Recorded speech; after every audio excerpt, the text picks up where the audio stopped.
Item song அப்படின்ற ஒரு விஷயம் பாத்தீங்கன்னா இப்ப இருக்க தமிழ் சினிமால இல்லாமே போயிடுச்சு. எதனால அப்படின்னு பாத்தீங்கன்னா இப்ப இருக்க ஹீரோயின்ல அவங்களே பாத்தீங்கன்னா அவங்களோட பாட்டுக்கு கவர்ச்சியா நடனம் ஆடிடுறாங்க.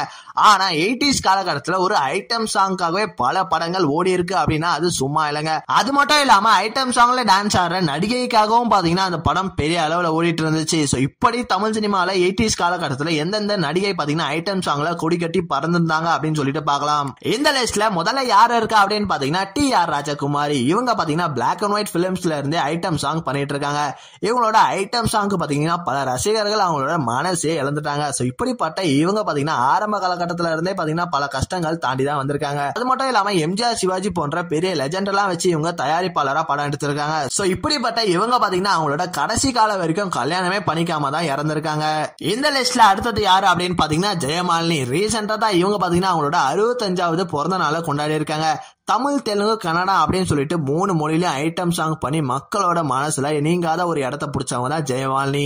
இப்படிப்பட்ட இவங்க பாத்தீங்கன்னா ஒரு ஐட்டம் சாங்க்கு டான்ஸ் ஆடணும்னா அவ்வளோ ஸ்பீடா ஆடுவாங்க மத்த நடிகை விட அப்படின்ட்டு சொல்லப்படுது. அது மட்டும் இல்லாம ஜெகன்மோகினி படத்துல இவங்களோட பர்ஃபார்மன்ஸால மக்களோட மனசுல பாத்தீங்கன்னா ஒரு நடிகையாவும் இடத்த பிடிச்சாங்க.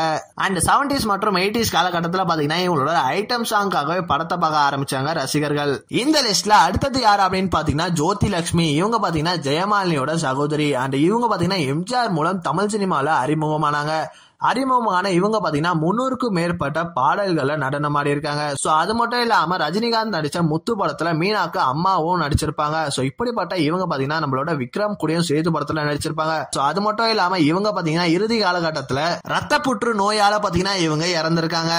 இந்த லிஸ்ட்ல அடுத்ததா யாரு இருக்கா அப்படின்னு பாத்தீங்கன்னா திராவிட அழகி அப்படின்னு சொல்லிட்டு அழைக்கப்படுற நம்மளோட சிலுக்கு சுமிதா. இவங்க பாத்தீங்கன்னா நிறைய படங்களுக்கு ஐட்டம் சாங்க்கு டான்ஸ் ஆடி இருக்காங்க. சோ மக்களோட மனசுல பாத்தீங்கன்னா இவங்க கனவு கன்னியாவே வாழ்ந்துட்டு இருந்தாங்க. அது மட்டும் இல்லாம 80s காலகட்டத்துல இருந்து இப்ப இருக்க ஜெனரேஷன் வரைக்கும் பாத்தீங்கன்னா இவங்கள தெரியாத ஆளே இருக்காது. சோ இப்படிப்பட்ட இவங்க பாத்தீங்கன்னா ஒரு படத்துல நடிச்சானா அந்த படத்தோட டிஸ்ட்ரிபியூட்டர் இவங்க இருக்காங்களா அப்படின்னு கேட்டுதான் இந்த படத்தையே வாங்குவாங்களாம். சோ அப்படி மார்க்கெட்டோட பீக்ல இருந்தவங்க நம்மளோட சிலுக்கு சுமிதா. இந்த லிஸ்ட்ல அடுத்ததா யாரு இருக்கா அப்படின்னு பாத்தீங்கன்னா அனுராதா. இவங்க பாத்தீங்கன்னா 80s காலகட்டத்துல எல்லா பெரிய ஹீரோ கூட பாத்தீங்கன்னா ஐட்டம் சாங் ஆடி இருக்காங்க. அது மட்டும் இல்லாம 700க்கும் மேற்பட்ட தமிழ் சினிமால பாடல்களுக்கு டான்ஸ் ஆடி இருக்காங்க. ரசிகர்கள் கிட்ட இருந்து ஒரு நாளைக்கே பாத்தீங்கன்னா இவங்களுக்கு 2 மூட்டை அளவுக்கு கடிதம் வருமா. சோ இப்படிப்பட்ட இவங்க பாத்தீங்கன்னா இப்போ சின்ன திரையில வில்லியா கலக்கிட்டு வராங்க.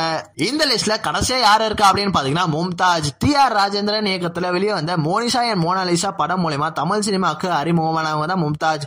இவங்க பாத்தீங்கன்னா இந்த படத்துல நடிக்கும் போது இவங்களுக்கு 19 வயசு தான் ஆகியிருந்துச்சான். அது மட்டும் இல்லாம நம்ம தளபதி நடிச்ச குஷி படத்துல கட்டிப்புடி கட்டிப்புடிதான் அப்படின்ற ஒரு கிளாமர் சாங்க்கு டான்ஸ் ஆடி இருப்பாங்க. இந்த பாட்டு மூலமா தமிழ் ரசிகர்களோட மனசுல இடத்தையும் பிடிச்சிருப்பாங்க மும்தாஜ்.